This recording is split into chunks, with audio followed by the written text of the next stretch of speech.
I'm Mark. And I'm Josh. And this is Alter Ego Comics TV episode number 129. We're coming to you from next door to Alter Ego Comics.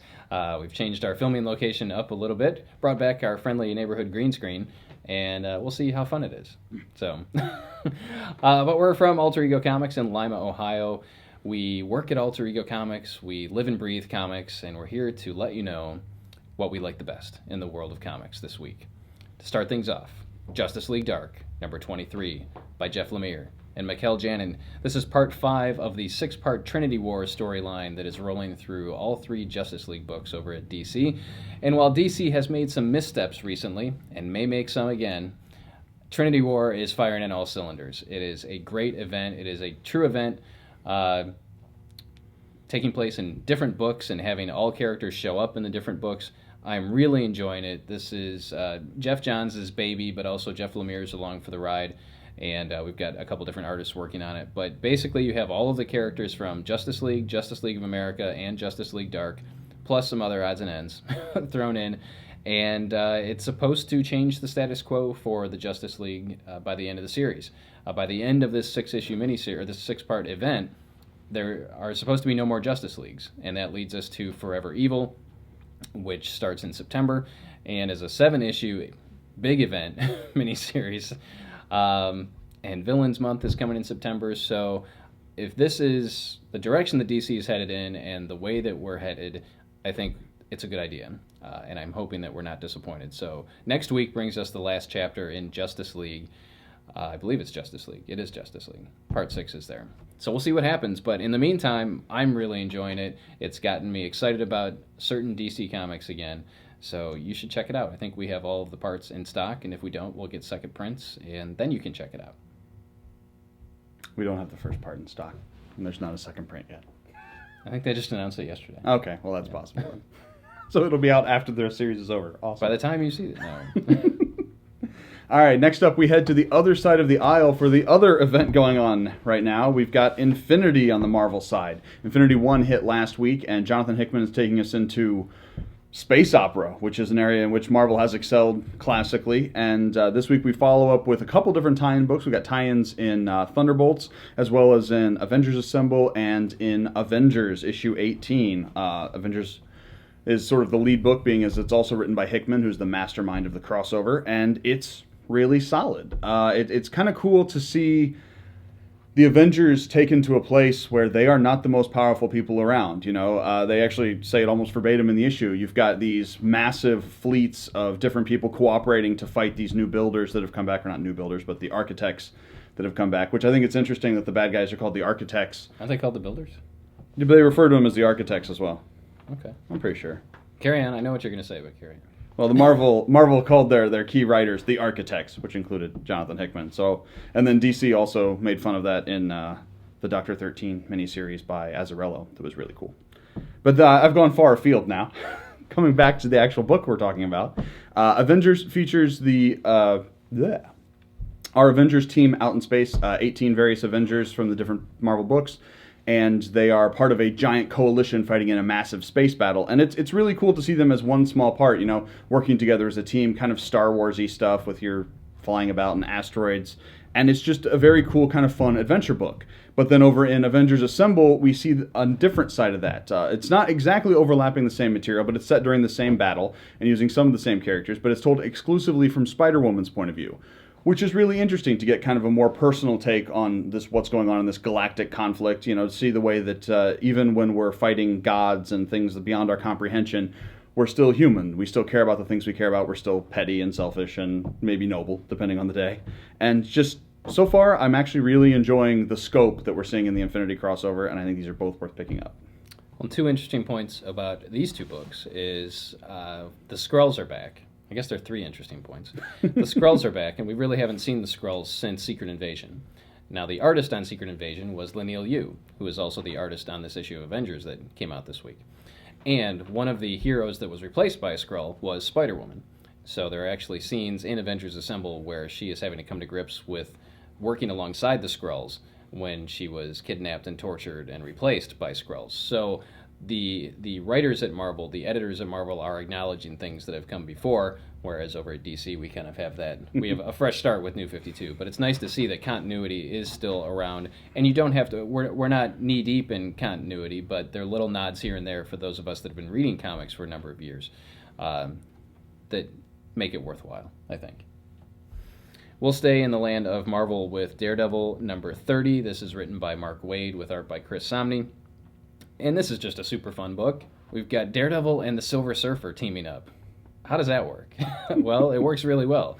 But you actually have Daredevil and the Silver Surfer slugging it out for a couple panels, which is mind-boggling because you have this extremely powerful space being taking on mere mortal Matt Murdock with his enhanced senses and acrobatic skills. So that was fun. Samnee is a great artist, or Samnee. I will say it both ways, potato, potato. And the way he draws Silver Surfer is very cool. I love the way he draws Daredevil, and his action scenes in here make it feel very real. Mark Waid should just write this book forever until he has nothing else to say, and hopefully that's a long ways off. It's really, really good. So this is actually a done-in-one standalone story with Daredevil and the Silver Surfer pursuing an alien. And I won't say anything more than that because I don't want to spoil it. But it's definitely, if you've been reading the series for a while, there's a lot for you to love about it. But if you just want to pick up this single issue of Daredevil to check it out, and maybe you're a Silver Surfer fan and we don't get to see the Surfer too often in the Marvel Universe, you definitely want to check it out. Still over at Marvel, we've got Superior Nova number 7, or maybe just regular Nova, and it just says Superior on the cover because he's fighting the Superior Spider-Man, or running into the Superior Spider-Man more aptly. This is written by Zeb Wells with art by Paco Medina, and this continues to be really strong. The core thrust of the issue is Nova's still trying to find his place as a superhero. He's sort of trained a little bit with Rocket Raccoon and Gamora, and he's starting to come to grips with his powers, but he hasn't found his role where he fits in the Marvel Universe. And we get some really cool moments spread across the country. Obviously, Spider-Man in New York, sort of telling him where to go and giving him some helpful advice, as Dr. Octavius is wont to do. And it's just really fun to see a fresh face, but also to see, again, this is something that ties into continuity. We see a couple people pop up in here that we haven't seen regularly in a while, and it's a very cool kind of nod to Marvel continuity, and it's just a lot of fun. It's the kind of books that Marvel built their house on, teenagers who are not quite perfect trying to do the right thing, and they've gotten away from it as a lot of those teenagers have turned to be 30 or 40 or 50, and going back to the sort of the traditional Marvel story is really just awesome. It really did feel like an old school Marvel comic, having little cameos by different characters, and it felt like it's part of a tighter universe instead of what the Marvel Universe is, which is really just this ever-expanding, sprawling behemoth where you have Wolverine and a whole bunch of titles and nothing seems to jive. But this one, everything seemed to make sense. It's just such a good book. It makes me, I weep over the sales on this book. I hope that someday you trust us, people, and pick up Nova. Maybe that day is coming when it crosses over with Infinity, or when it has Infinity tie-ins, which is the next issue. That would be a good time. Or this month would be a good time to check it out. Also, in this issue, there's a cameo by a certain director of a movie called The Avengers, so you want to check that out too. All right. That could have been any chubby, balding guy. That might not have been Joss. Joss isn't chubby anymore. Have you seen Joss? But he looks kind of chubby in there. He's doing like P90X or something. I don't know. He's going to be in the next Avengers movie as an Avenger. Power Man is Joss Whedon. You heard it here first. Oh, yeah. Next up for me is Superior Spider-Man number 16. This is written by Dan Slott with art by Humberto Ramos. And this is part 2 of 2, where the Superior Spider-Man outs the identity of the Hobgoblin, or outs the Hobgoblin by revealing his identity. So everyone knows who this guy is now. It's a very interesting story. The way it plays out, I don't know what to tell you without spoiling a bunch of stuff. But Slott takes a path that I think he takes the high ground in this one. It's not a clear cut where, the guy's identity is revealed and everyone turns on him and beats him up and stuff. It's very, what do we do now? Because we now may be in the presence of a madman. We don't know if Spider-Man is telling the truth. People are presumed innocent until proven guilty, that sort of thing. So there's a lot of morality, I guess, or philosophical discussion that goes on in this one. But there's a whole lot of action, too.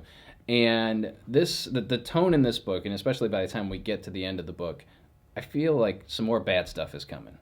Like, really bad stuff. Dan Slott has said that Superior Spider-Man number 19 is going to be another game changer. Much like Amazing Spider-Man 400 or 397 or whatever. Was it 600? 700? It was 700. I don't know. This series. Spider-Man's been around for a long time. The ones where people have said you may want to check this one out because there's some crazy stuff happening. So if you're a Spider-Man fan, if you've been enjoying Superior Spider-Man, we're leading up to kind of issues 19 and 20.